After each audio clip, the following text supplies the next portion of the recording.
تھوڑی گھنٹوں کے بعد ہمارے پاس ایک اللہ کی بہت بڑی نعمت آنے والی ہے. کیسا مہینہ آنے والا ہے کہ جس کی شان بڑی نرالی ہے. اس مہینے کی شان کیسی ہے اس کے بارے میں نبی پاک علیہ الصلوۃ والسلام جب رجب آتا تھا نا تو میرے آقا یہ دعا فرمایا کرتے, اللہم بارک لنا فی رجب و شعبان وبلغنا رمضان. اے رب کریم رمضان ہمیں رجب اور شعبان میں برکت عطا فرما اور ہمیں رمضان سے ملا دے.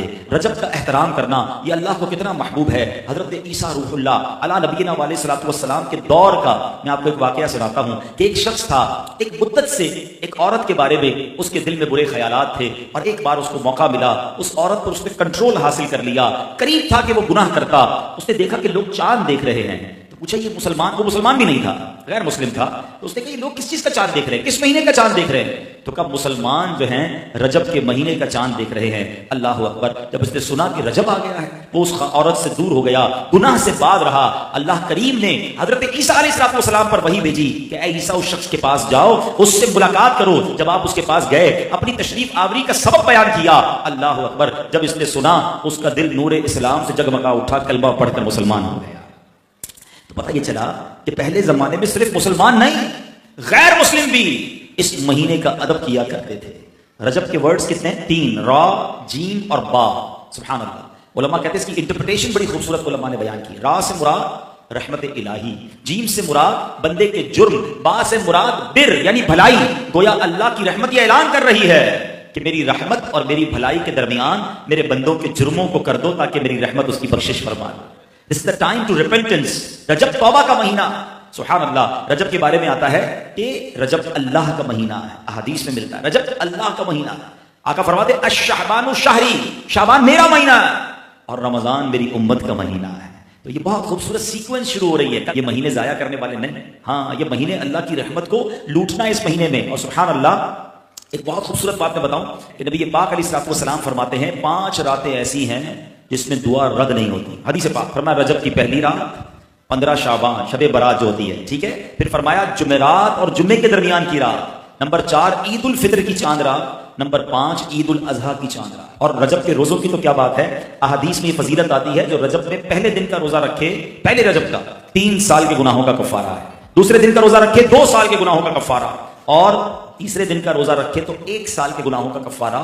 پھر پورا رجب جو ہے وہ ہر روزہ جو ہے وہ 1 مہینے کے گناہوں کا کفارہ ہے. اب تو سردیوں کے دن ہیں, ویسے ہی ہم میں سے کئی لوگ لیٹ لنچ کرتے ہیں, 6 سوا 6 بجے افطار ہو جاتا ہے. ہو سکے تو نفلی روزے رکھیں, یہ عبادت کا مہینہ ہے. علامہ صفوری رحمۃ اللہ تعالی علیہ فرماتے ہیں کہ رجب بیج بونے کا مہینہ ہے, شعبان پانی ڈالنے کا مہینہ ہے, اور رمضان فصل کاٹنے کا مہینہ ہے. اور بڑی خوبصورت اس کی تفصیل بیان فرماتے ہیں کہ جو بندہ رجب میں عبادت کا بیج نہیں بوتا, شعبان میں ان بیجوں پر اپنے آنسوؤں سے پانی نہیں ڈالتا, آبیاری نہیں کرتا, وہ رمضان میں رحمت کی فصل کیسے کاٹ سکے گا؟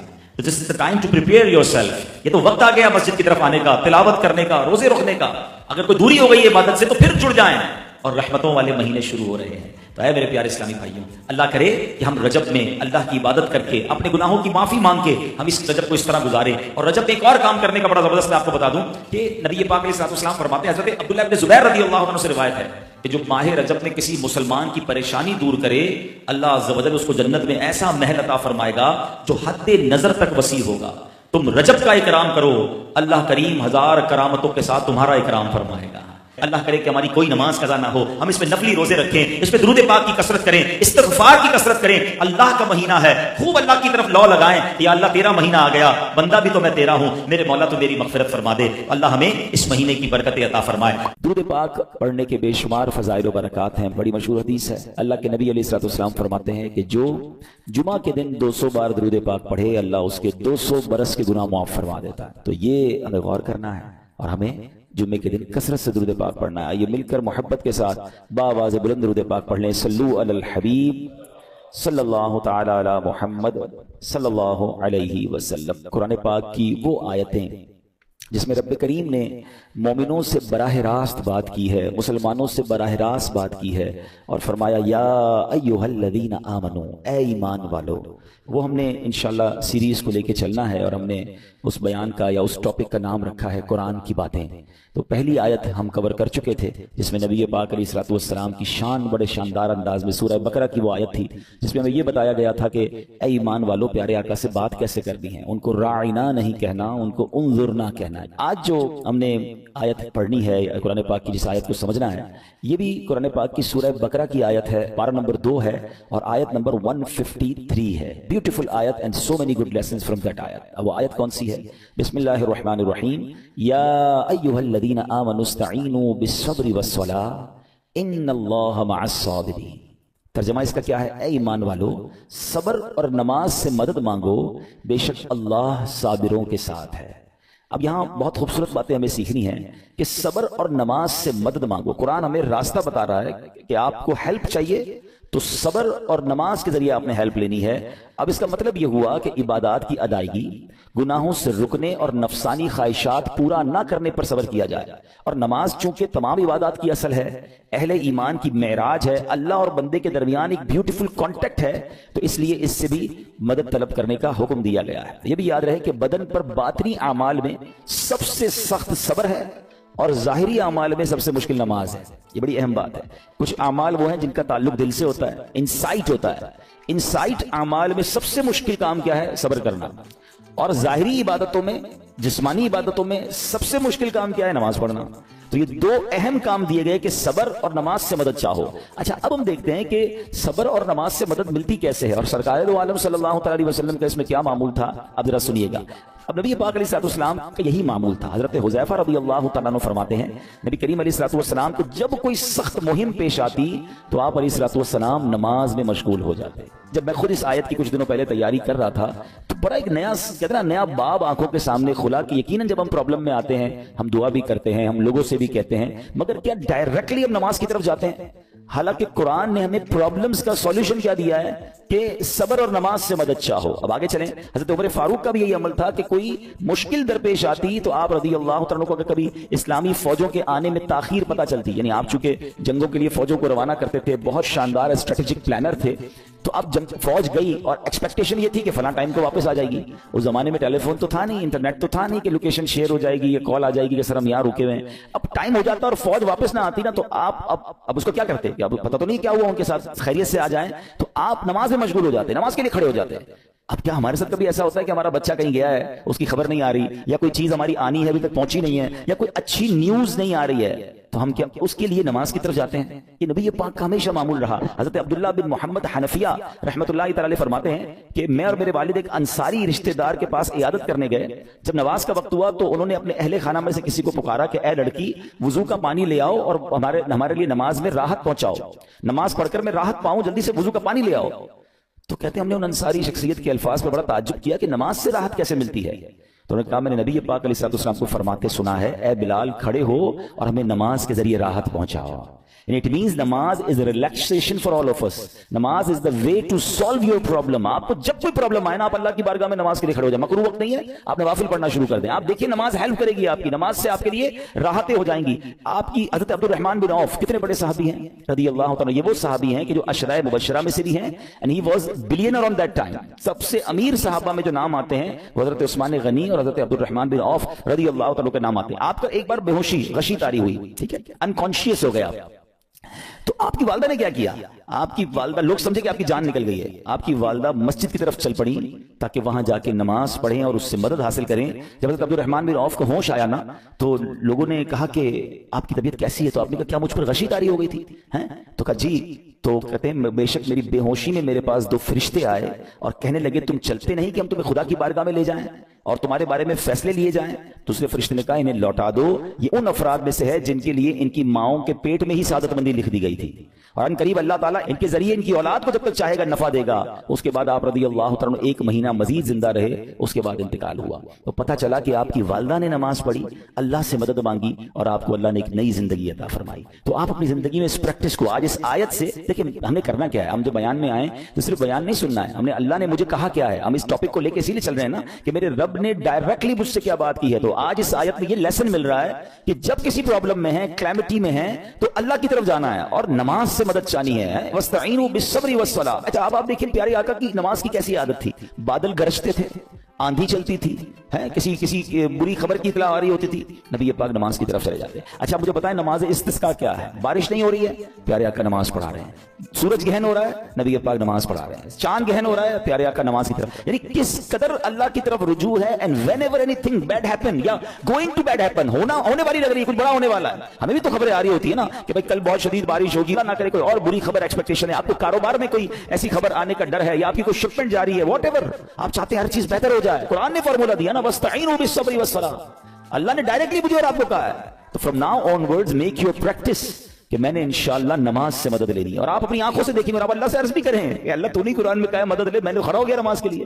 تو نماز سے آپ نے مدد لینی ہے. اچھا اب اس کے بعد آیت کا جو سیکنڈ پارٹ ہے کہ صبر سے بھی مدد لینی ہے. اور آگے کیا فرمایا, ان اللہ مع الصابرین, اللہ صابروں کے ساتھ ہے. سبحان اللہ. اس کا مطلب یہ ہوا کہ اللہ تعالیٰ اپنے علم و قدرت کے ساتھ ویسے تو ہر کسی کے ساتھ ہے, لیکن یہاں صبر کرنے والوں کا خاص ذکر اس لیے ہوا تاکہ انہیں معلوم ہو جائے کہ اللہ تعالیٰ ان کی مشکلات کو دور فرما دے گا. مگر کرنا کیا ہے؟ صبر کرنا ہے. اچھا اب صبر کے بارے میں دو باتیں بڑی اہم ہیں کہ صبر نارملی ہم جب بھی صبر کے بارے میں سنتے ہیں تو صبر ہم کہتے ہیں یار تکلیف آئی ہے صبر کرو. یقیناً یہ بھی صبر ہے, مگر صبر کی ایک اور قسم بھی ہے جو اس سے بھی سپیریئر ہے, جو اس سے بھی افضل ہے. اور وہ کیا ہے؟ گناہ کے لیے دل چاہے, حرام کے لیے دل چاہے, نفسانی خواہشات برا کام کروانا چاہ رہی ہیں اور بندہ اس پر صبر کرے. یہ صبر جو ہے نا یہ شریعت کو اور محمود ہے اور بڑا افضل ہے کہ انسان کو جی چاہے کہ فلاں گناہ کرنا ہے مگر وہ اس پر صبر کرے. اور دوسرا صبر وہی ہے جو ہم جانتے ہیں کہ کوئی مصیبت آ جائے, کوئی آفت آ جائے, کوئی ہمارا اللہ نہ کرے کسی سے لڑائی ہو جائے, ہمارے ہمیں کوئی برا بلا کہے, ہم اسے معاف کر دیں, صبر کریں. جسمانی تکلیف ہے, کاروبار میں پرابلم ہے, ہم اللہ کی رضا پر راضی رہیں. تو یہ دو قسم کے صبر ہیں. اور جب کوئی بندہ صبر کرتا ہے نا تو قرآن و حدیث اور بزرگان دین کے اقوال سے میں اب آپ اس کے 10 فائدے بتانا چاہتا ہوں. میں کہتا جاؤں گا, آپ اللہ کے ذکر کی نیت سے سبحان اللہ بھی کہتے رہیں, جنت میں درخت بھی لگاتے رہیں. ٹھیک ہے. اللہ تعالیٰ صبر کرنے والوں کے ساتھ ہے. صبر کرنے والے کو اس کے عمل سے اچھا اجر ملے گا, صبر کرنے والے کو بے حساب اجر ملے گا, صبر کرنے والوں کی جزا دیکھ کر قیامت کے لوگ حسرت کریں گے. صبر کرنے والے رب کریم کی طرف سے درود و ہدایت اور رحمت پاتے ہیں. صبر کرنے والے اللہ کو محبوب ہیں. صبر آدھا ایمان ہے. صبر جنت کے خزانوں میں سے ایک خزانہ ہے. صبر کرنے والے کی خطائیں مٹا دی جاتی ہیں اور صبر ہر بھلائی کی کنجی ہے. اب آتے ہیں ان دونوں صبر کو تھوڑا سا ڈیفائن کرتے ہیں. ایک نفسانی خواہشات, گناہ کا جی چاہتا ہے, کیونکہ نفس ہے نا وہ تو ہر وقت موج مستی چاہتا ہے, وہ تو ہر وقت چاہتا ہے جناب بس یہ بھی کام کر لوں وہ بھی کر لوں. اب مجھے یہ دیکھنا ہے کہ میرا یہ کام اللہ کو راضی کرے گا یا رب کو ناراض کر دے گا. لیکن جو نفسانی خواہشات پر صبر کرتا ہے نا, گناہ سے اپنے آپ کو بچاتا ہے, قرآن کیا کہتا ہے, وَأَمَّا مَنْ خَافَ مَقَامَ رَبِّهِ وَنَهَى النَّفْسَ عَنِ الْهَوَىٰ فَإِنَّ الْجَنَّةَ هِيَ الْمَأْوَىٰ. اور رہا وہ جو اپنے رب کے حضور کھڑے ہونے سے ڈرا اور نفس کو خواہش سے روکا تو بے شک جنت ہی اس کا ٹھکانہ ہے. دل چاہ رہا ہے, شیطان کہہ رہا ہے کر لے, کوئی دیکھنے والا نہیں ہے, علاقہ بھی چینج کر لیا, شہر بھی تبدیل ہو گیا, nobody here to watch you, مگر اللہ دیکھ رہا ہے.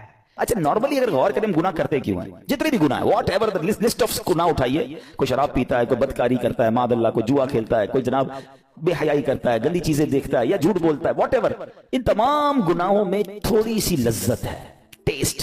ٹھیک ہے, غیبت میں بھی ٹیسٹ ہے, بلکہ کتابوں میں آیا کہ غیبت میں شراب سے بھی زیادہ مزہ ہے, جبھی تو بندہ چھوڑتا نہیں ہے. اچھا لیکن تمام ٹیسٹ میں ایک بڑی اہم بات اب میں کہنے جا رہا ہوں. یہ بزرگ نے بڑی کمال کی ون لائنر ہمیں دے دیا ہے. وہ کہتے ہیں کبھی بھی لذت کے لیے گناہ مت کرنا, کیونکہ لذت ختم ہو جائے گی, گناہ کا جواب اور پنشمنٹ باقی رہ جائے گی. اب آپ اس فارمولے کو سامنے رکھیں کہ جب بھی ہم گناہ کرتے ہیں فیو منٹس یا فیو آورز کی ایک انجوائمنٹ ہے, آفٹر دیٹ انجوائمنٹ ختم, مگر اس کا جواب باقی ہے, عذاب باقی ہے, اللہ نہ کرے اللہ ناراض ہوا تو پنشمنٹ باقی ہے. تو کیا فرمایا, انجوائمنٹ کے لیے گناہ مت کرنا, انجوائمنٹ ختم ہو جائے گی, عذاب باقی رہ جائے گا. اور اگلا سینٹنس کتنا خوبصورت ہے, فرماتے ہیں کبھی بھی تکلیف کی وجہ سے نیکی مت چھوڑنا, تکلیف ختم ہو جائے گی, اجر باقی رہ جائے گا. اب مثال دیتا ہوں, اس کے 2-3 ایگزامپل سمجھیے. گناہ کی ایگزامپل تو آپ سمجھ گئے کہ کوئی بھی تھوڑی دیر کا گناہ کرتا ہے, لذت پاتا ہے, وہ گناہ ختم, عذاب باقی. اب نیکی میں کیا ہوتا ہے, فجر کے لیے اٹھنا, نیند آ رہی ہے, دل نہیں چاہ رہا, آپ اٹھے, آپ نے وضو کیا, فجر پڑھا, وہ اٹھنے کی تکلیف تو ختم ہو گئی نا, واپس سونا تو سو جائیے.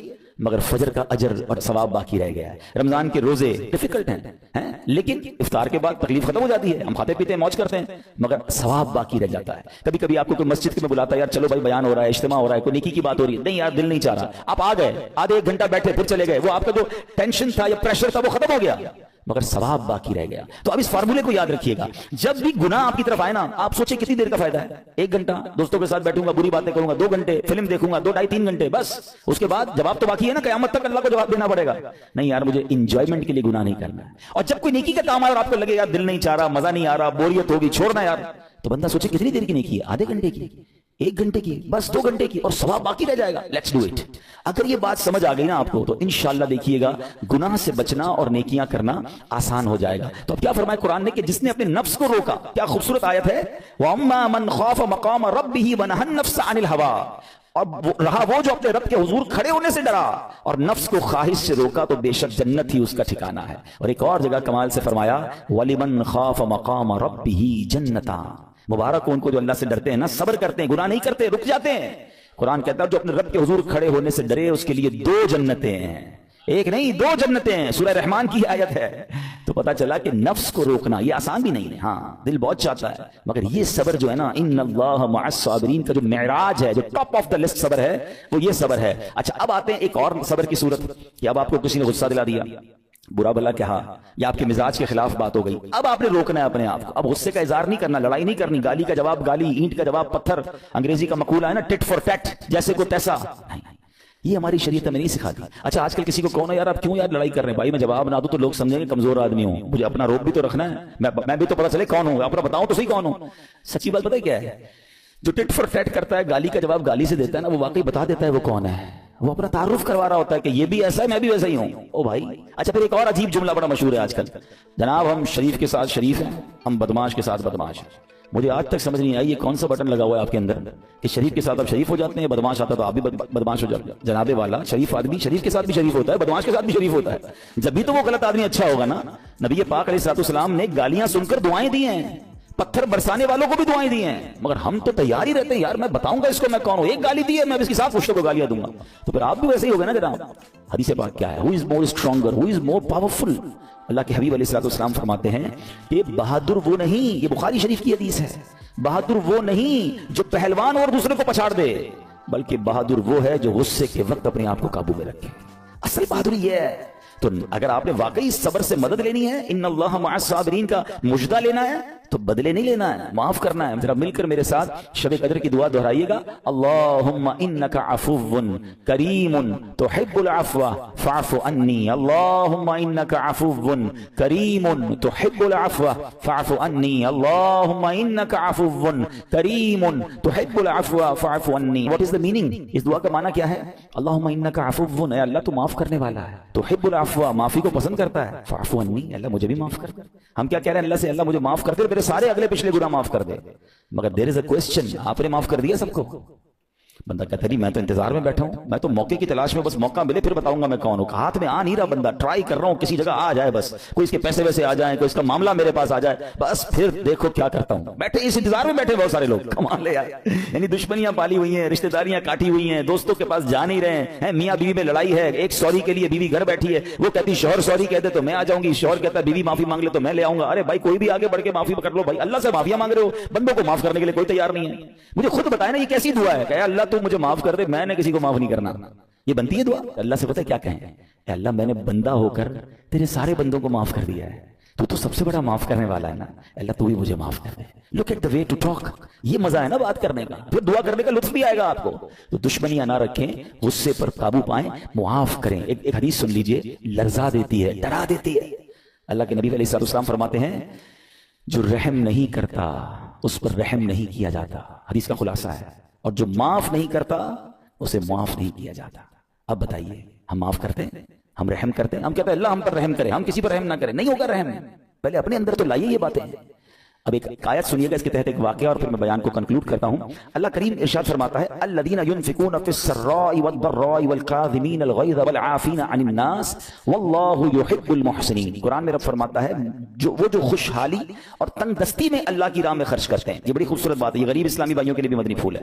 امیر تو خرچ کرتا ہے نارملی, غریب خرچ نہیں کرتا اللہ کی راہ میں. ہمارے قبلہ مفتی قاسم صاحب نے تفسیر قرآن صراط الجنان میں ایک بڑی پیاری بات لکھی. آپ کہتے ہیں پوری دنیا کے امیروں کا سروے کر لینا, ان کی جو پیسے بڑھنے کی ایک وجہ یہ بھی ہوتی ہے کہ وہ کہیں نہ کہیں چیریٹی کر رہے ہوتے ہیں, مدد کر رہے ہوتے ہیں. وہ مدد اور وہ نیکی ان کے پیسے بڑھا رہی ہوتی ہے. اور پوری دنیا کے غریبوں کا سروے کریں تو ان میں سے بڑی تعداد وہ جو خرچ ہی نہیں کرتی اللہ کی راہ میں. کہتے ہیں ہم کیا خرچ کریں, ہم تو غریب ہیں, ہم پر لوگ خرچ. میں آپ کو فارمولا دے رہا ہوں اور یہ قرآن سے دے رہا ہوں. جو تنگی میں بھی اللہ کی راہ میں خرچ کرتے ہیں, جو خوشحالی میں بھی خرچ کرتے ہیں. آپ تنگی میں آپ روپیہ خرچ کریں, یہ نہیں کہتے آپ 10,000 روپے خرچ کریں, جتنی آپ کی حیثیت.